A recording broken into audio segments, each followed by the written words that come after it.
for joining me today to look at digital control architectures in medical power supplies.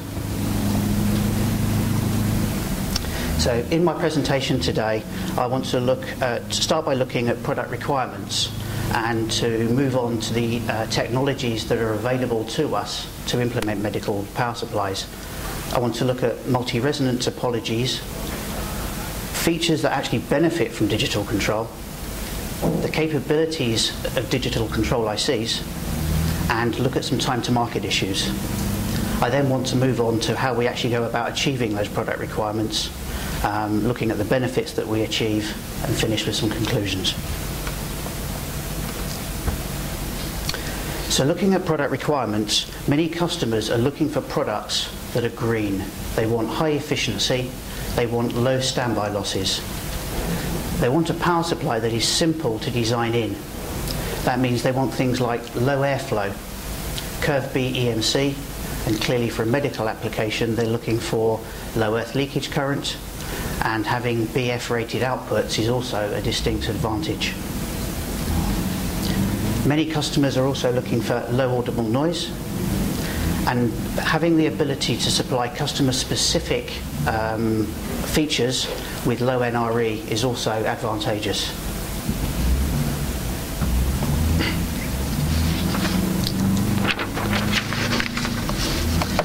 The requirements that I've just talked about are features of multi-resonant power supplies. And what I want to do now is to introduce a couple of power supply topologies that TDK Lambda is using in medical power supplies. The first is used in our EFE and NV series. It's this circuit here. It's a multi-resonant half bridge with self-driven synchronous rectification. And effectively, this topology adds self-driven synchronous rectification to the popular LLC resonant circuit that many people will be familiar with. Zero voltage switching, variable frequency topologies like this help reduce EMC issues and give high efficiency.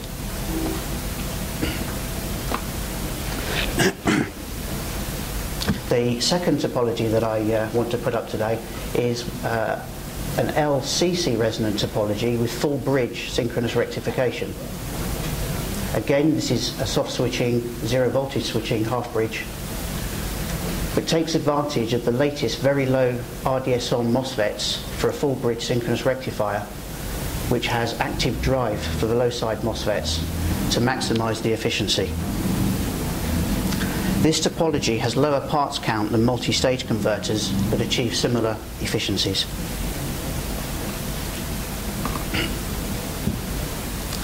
So what we're showing here is an efficiency comparison between products using the two topologies that I've just shown. This curve is for a 300 watt medical product with built-in O-ring and has high efficiency approaching 88% for a 24 volt output. We can see for the LCC derived topology that we're achieving higher efficiencies of the order of 94% for a 24 volt output, and both circuits have high efficiency over a relatively wide load range.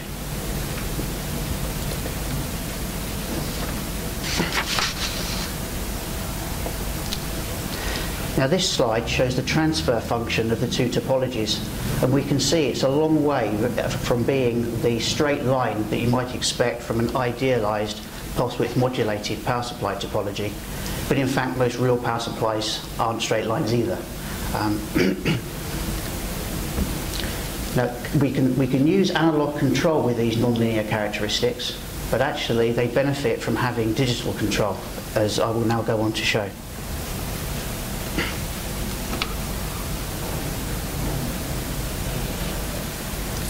So most analog power supplies use one control law over the whole operating range. So for all output voltages, all input voltages, over the whole load range. And that requires compromises. The ideal control for almost any power supply application is one that has different control laws depending on the operating state. So we'd have a different control law to start the unit up, so soft start, normal running, and in protection feed modes like current limit. And each of these would have its own control limits, such as duty cycle, frequency.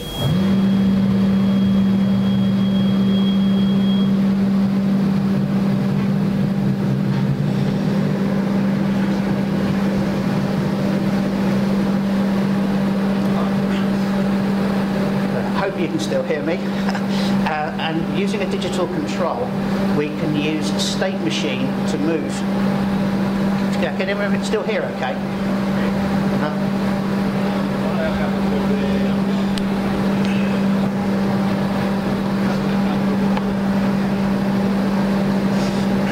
For someone to come to see what it is, okay? Okay, so we'll wait. No, that's okay. That's right, thank you.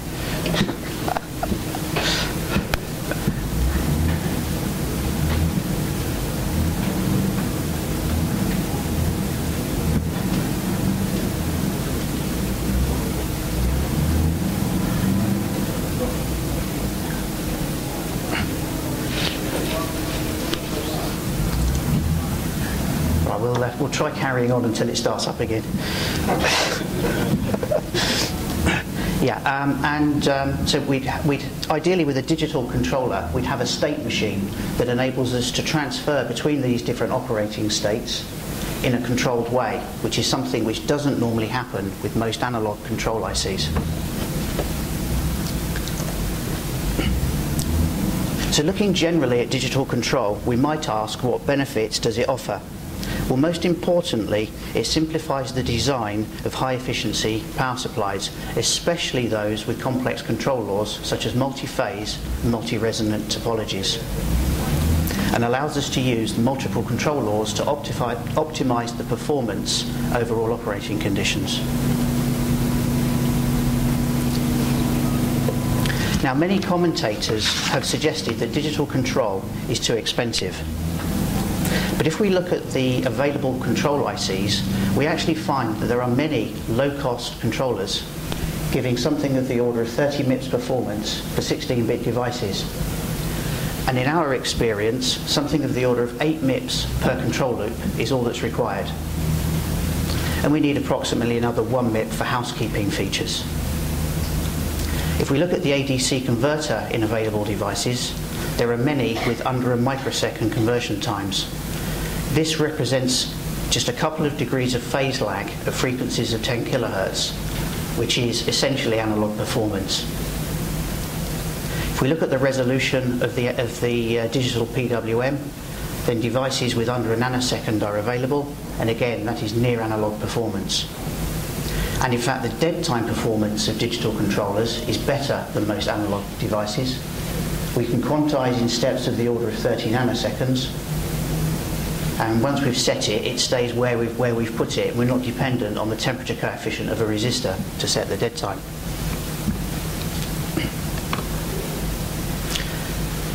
And if we look at time to market issues, what we find is if we need a new control IC, an analog control IC that has new features, then it's going to take something of the order of 1 to 2 years for that device to be created. And it actually takes a similar amount of time, 1 to 2 years, to train an analog design team in digital techniques. But this is a one-time only investment. And if we then look at the time required to introduce new features, if they need a PCB change, as is typical with a hardware design, then this could take as short as 2 weeks. But if new safety approvals are required, this could quite easily be 12 weeks. And could indeed be quite disruptive to the whole R&D development schedule. If we compare that with changes made in software, then these could be done in as little as a couple of hours for a simple change which changes polarity. So what this shows is that digital control allows us to be flexible and to offer customers optimizations very easily. So once the decision's been made to use digital control, there are essentially a couple of choices to be made which look at how we partition the system between hardware and software. Now, probably the lowest cost solution is to use digitally managed analog, or digitally assisted analog, as it's sometimes called. In this solution, we have a low-cost microcontroller This could be a low-cost 8-bit part, which is effectively used to do things like on-off control of the power stage and to provide a reference for an analog control loop. This solution allows a lot of the flexibility of a digital control, but we still have a single compromised analog controller, which is one of the things that digital control allows us to not have. So looking at the alternative solution, it's full digital control. This requires a slightly more powerful processor. This also can be used for features such as on-off control, but it now uses an analog to digital converter to sample the output, digital filtering techniques to implement the control law, which then means we can have multiple control laws. We can change with the operating conditions that the power supply is seeing. And then we close the loop through the digital pulse width modulator to the power stage. So as I said at the beginning there, this control topology requires a more powerful processor. But the obvious question is, how much more powerful does it really need to be? So if we look at a typical AC-DC power supply, we have power factor correction, and then we have an output converter. Now if we look at the power factor correction to start with, a continuous mode PFC, which is common for high power applications, has two control loops, a slow voltage loop and a much faster inner current loop. Now this has quite a high requirement on the processor and typically requires a 30 MIPS or more processor. But looking at the other two options, if we look at a boundary mode PFC, this only has a single slow control loop, and although it needs fast response to zero current detect, this is normally done in hardware. And boundary mode PFC can actually be implemented with a very low cost 8-bit microcontroller. The DC-DC output stage, which is actually the bit of the power supply that gives the most customer benefit, can also be implemented in a similar device to one that does the boundary mode PFC. So a low-cost 8-bit microcontroller. And again, we have just a single control loop, typically with a 1 to 5 kilohertz bandwidth for an AC-DC application.